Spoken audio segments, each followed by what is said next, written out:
It's that time of the year. It's time to treat yourself with something nice. And let's say you've got 300 schmackadoos that you're ready to spend on yourself. But you don't want just one watch. You want a couple, you want several, you want a few watches that will basically sort you out in any occasion. Say a diver or two, and they have to be premium with really good components. Say you want a GMT watch for your dual time zone traveling. And then of course you want a chronograph as well. Something that smells and looks like a moon's watch. Well, you can do that within 300 bucks, that is. And I'm gonna show you today how you can do it in the best class. So we've got 4 watches for you, and these 4 watches are all very well refined. They look great and they feel great on the wrist. So 300 bucks, the links to all of the listings that I will be mentioning today will be in the description below the video, so do check them out if you're after some sharp prices. And now let's dive in and talk about these 4 watches in detail. Let's do it.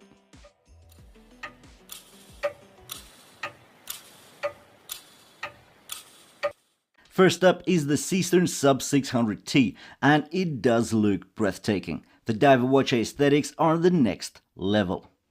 We get a fully stainless steel construction with a flat slab of sapphire crystal on top of it all. Powered by a self-winding automatic from Seiko, the NH35, considering tight dimensions of just 40mm in diameter, there is a lot of information provided to the wearer. The bezel gets 2 rows of values, while the dial features a distinct minute rack and loomed hour indices. The case is mostly brushed, yet the array of angles and facets make light play very enticing across the case. If I were to name 3 features that I like most on this watch, they would definitely be, well, firstly, a superbly designed and sophisticated screw and crown. The rotation convenience is awesome. The starfish on the tip is a sign of a distinguished watch micro-brand on AliExpress. For number 2, the bright blue lume is chilly and long-lasting, just what we need on a real diver watch. For number 3, the strap is an absolute gem on here. A 3-link pattern with great fluidity and link articulation. The individual links are 3.5mm thick. Usually they're about 2 to 2.5mm. Here they're 3.5. There are no elements or indication of cost cutting on this bracelet. Even the clasp is signed with 6 micro adjustments, and the folding wing is of course milled. And of course there are plenty of color variations available with this timepiece. So $120 for the Seastern Sub 600T. Breathtaking chronograph by Pagani design, the PD1701 for 70 bucks. This is version 4 and a 2024 model. It's in breathtaking sky blue, while the ceramic bezel insert is milky white. Note the hour indices, main dial and sub-dial hands are all white as well. The clinical and austere cleanliness of this setup is surreal.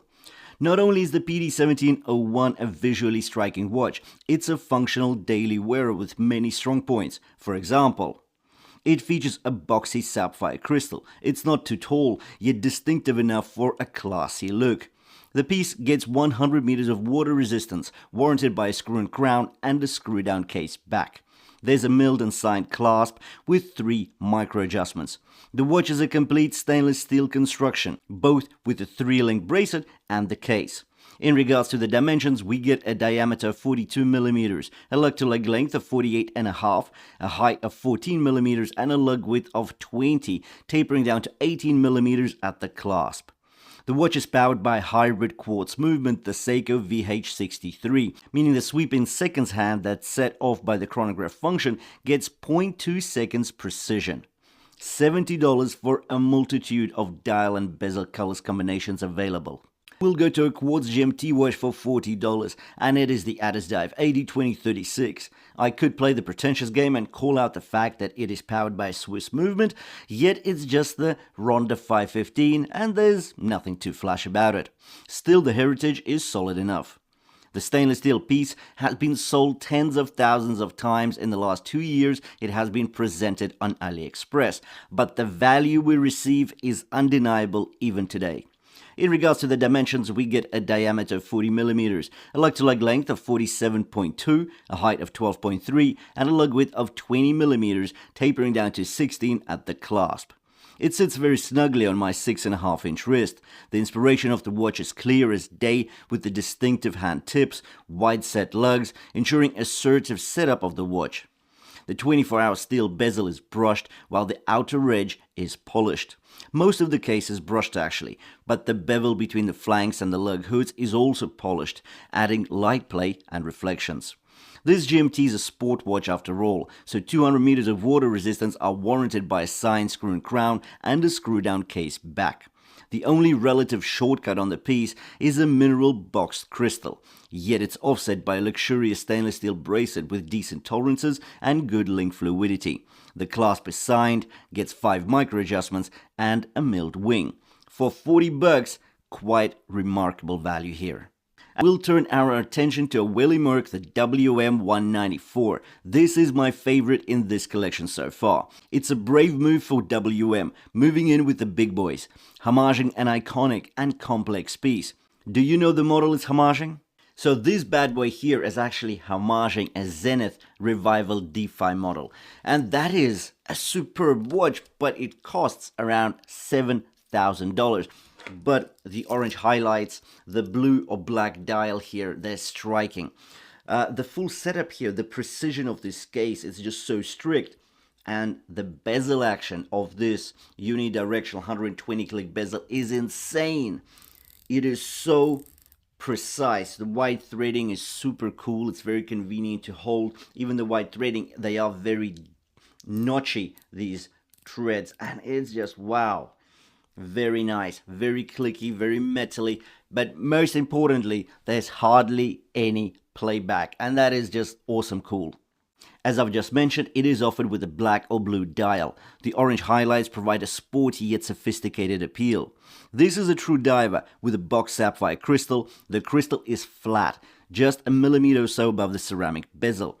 Its flatness, the narrow insert, angled and extreme contours of the chiseled case are so distinct and different in a good way to anything we've seen out there to date.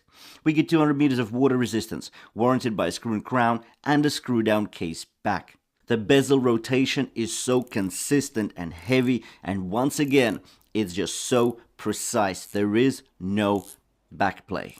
With regards to the dimensions, we get a diameter of 42mm, a lug-to-lug length of 47.1, a height of 12.3, and a lug width of 20mm, tapering down to 18 at the clasp. The inverted end links make this largish in diameter watch an easy wearer for almost any wrist size. Powered by the dependable Seiko NH35 self-winding automatic. So now that you've seen the 4 watches, what are your thoughts? Which one did you like most? Personally, the Doxa homage for me, that's top notch, and the value. So initially when it did come out, that was about $150-160. Now, just under a year later, you can get the watch for as low as $100.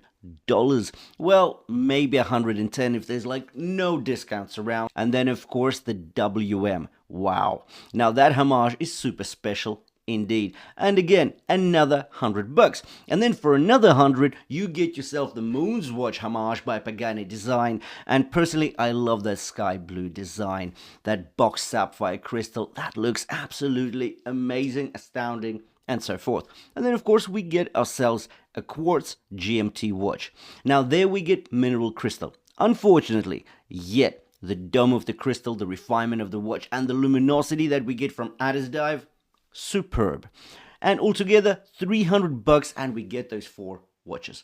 Anyways, the links to all of the listings discussed today will be in the description below the video, so do check them out. Now, these are affiliate links, meaning if you make a qualified purchase, I will be getting some kickback from AliExpress. It doesn't cost you anything, but it helps me buy watches and actually review them for you guys. Thanks for watching, and I'll see you in the next one.